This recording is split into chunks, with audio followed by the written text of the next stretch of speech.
Dr. Blackstock, what are some of the non-vaccine approaches that need to be re-emphasized or strengthened?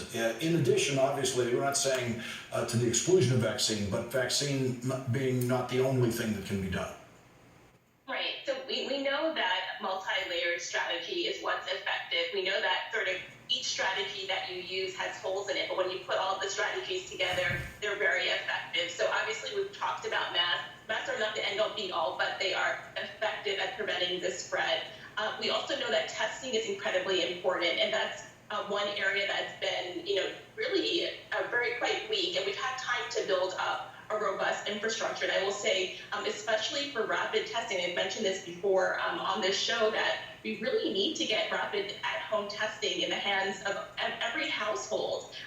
People should be able to access them and have access them free because they are quite expensive when you buy them in the store. You get 2 tests for about $25. We also need to pay attention, obviously, to ventilation in buildings, especially in offices and schools, as we're returning back to schools and offices.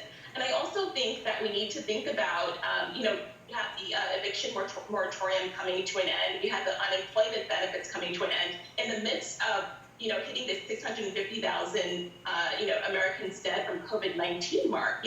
What does that say about our country, that we're withdrawing these benefits from people who actually are probably the most vulnerable in this pandemic, and are more likely to be essential workers or low-wage workers? So I think we need to have a more holistic view about how we're approaching this pandemic, and we definitely need a stronger federal response than we have now.